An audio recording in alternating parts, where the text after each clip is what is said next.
This is James Bartholomew, and today we will explore our ancestors in the settlement of New Haven, Connecticut. My father, Davis Bartholomew, had 4 grandparents, 3 of which have ancestors from New Haven. Today I would like to focus on one specifically, that being Theophilus Eaton, my 9th great-grandfather through Amos P. Stone, and one of the great leaders of the Great Puritan Migration that settled New Haven. Theophilus Eaton was born in Stony Stratford, Buckinghamshire, England in about 1590 to the Reverend Richard Eaton and his wife Elizabeth. Richard was a graduate of the University of Oxford in England. As an adult, Theophilus served as ambassador and middleman between King James I of England, think here about the King James Bible, which came from him, and King Christian IV of Denmark, mostly for business dealings between these two countries. Eaton would become the deputy governor of the East India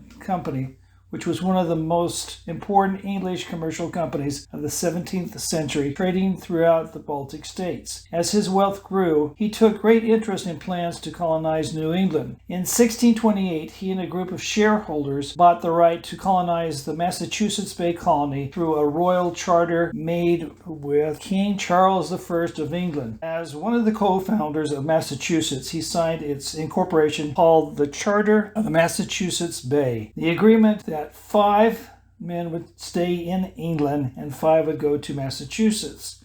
Eaton was one of the 5 chosen to govern the colony from England. This started the Puritan migration to New England, which occurred between 1620 and 1640, and Eaton would be one of the wealthy Puritans who financed it. Later, Eaton, along with the Reverend John Davenport, an English Puritan clergyman, with their companions set sail for the New World, driven by the same economic and religious motives that had inspired their predecessors to establish the Massachusetts Bay Colony some years earlier.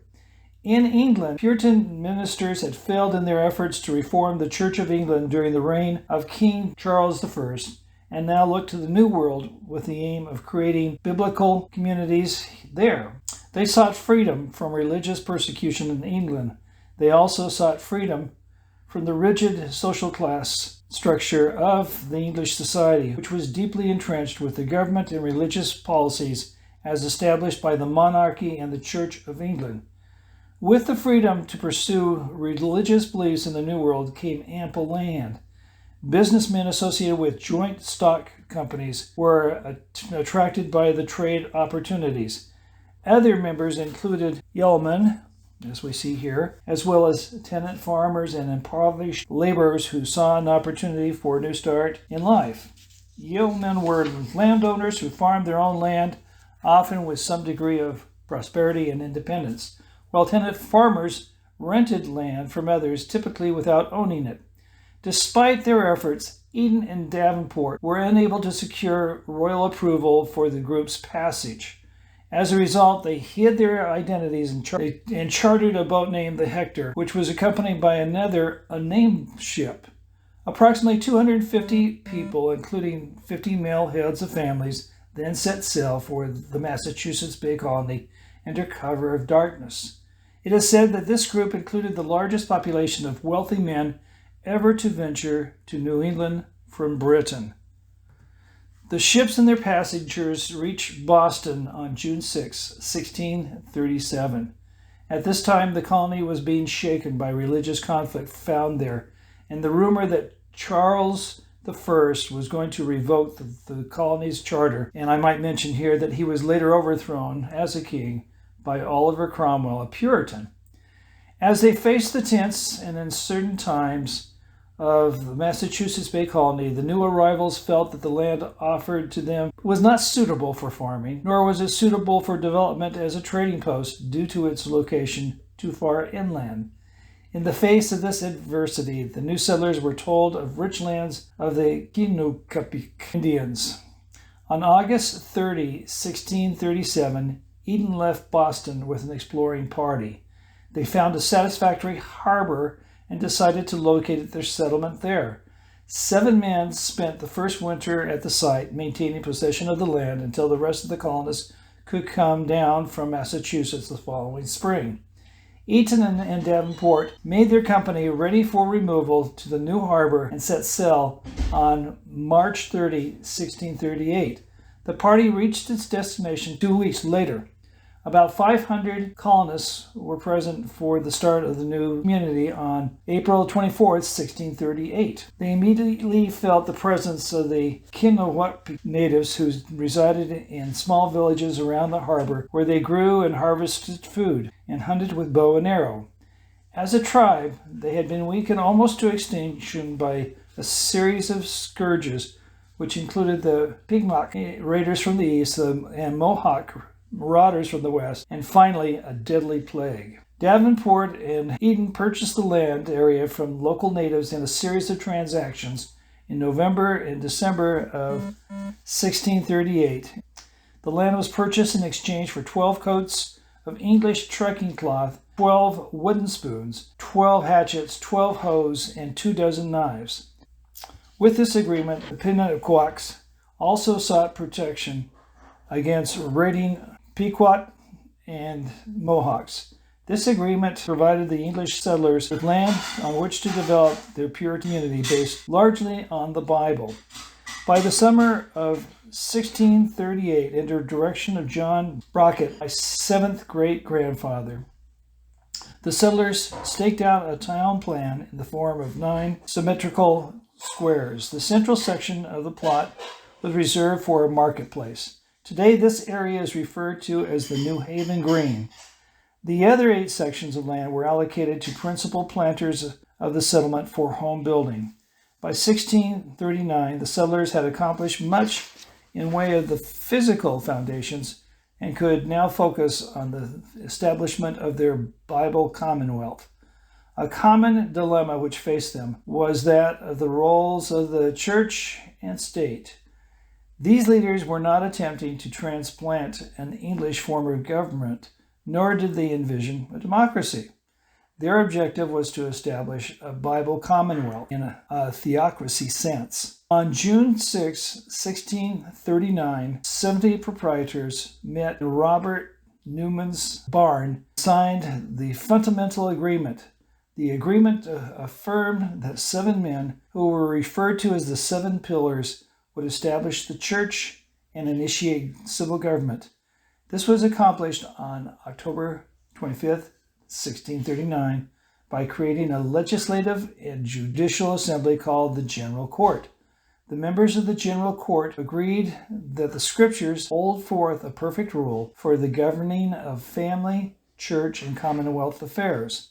The laws, which would guide political and judicial decisions, were patterned almost entirely upon biblical traditions. Within 2 short years, the settlement in New Haven was able to stake out the town plot, establish a civil government, construct a church for worship, and create a defense system for their newly formed society. Eaton was elected as the governor on June 4th, 1639, and re-elected each year until his death, January 7th, 1657.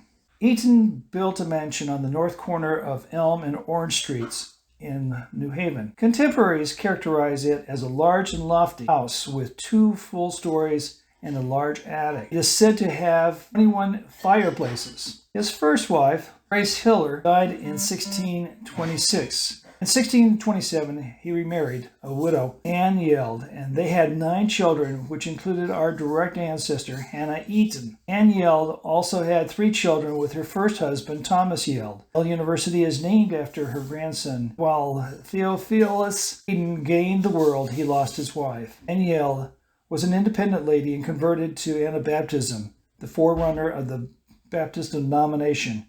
She returned to England and died there in 1659. In 1657, Theophilus Eaton died and was buried on the Green in New Haven, and later his remains were removed to the Grove Street Cemetery in New Haven. Meanwhile, the settlers of New Haven were concerned about trading directly with England and also wanted to control trade up and down the Long Island Sound. The people of New Haven built a sailing vessel, which became known as the Great Ship. In January of 1647, With the ship loaded with furs, hides, and lumber, and other products, they sailed out of the wintry harbor for England and was never seen again. 18 months later, it was reported that worried citizens of New Haven spotted the missing ship on the horizon. The ship rose on the waves, broke apart, and vanished. The local myth inspired the following poem entitled The Phantom Ship by Henry Wadsworth Longfellow. In Mather's Magnalia Christi of the old colonial time may be found in prose the legend that is here set down in rhyme. A ship sailed from New Haven, and the keen and frosty airs that filled her sails at parting were heavy with good men's prayers. O Lord, if it be thy pleasure, thus prayed the old divine, to bury our friends in the ocean, take them, for they are thine. But Master Lamberton muttered, and under his breath said he, this ship is so crank and walty, I fear our grave she will be. And the ships that came from England when the winter months were gone brought no tidings of this vessel, nor of Master Lamberton. This put the people to praying that the Lord would let them hear what in his greater wisdom he had done with friends so dear. And at last their prayers were answered. It was in the month of June, an hour before the sunset of a windy afternoon, when steadily steering landward, a ship was seen below, and they knew it was Lamberton, master, who sailed so long ago. On she came with a cloud of canvas right against the wind that blew, until the eye could distinguish the faces of the crew. Then fell her straining topmasts, hanging tangled in the shrouds, and her sails were loosened and lifted and blown away like clouds.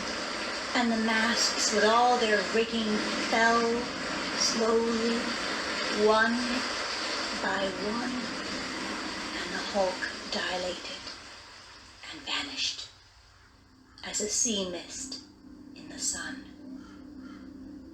And the people who saw this marvel each said unto his friend that this was the mold of their vessel, and thus her tragic end. And the pastor of the village gave thanks to God in prayer, that to quiet their troubled spirits he had sent this ship of air.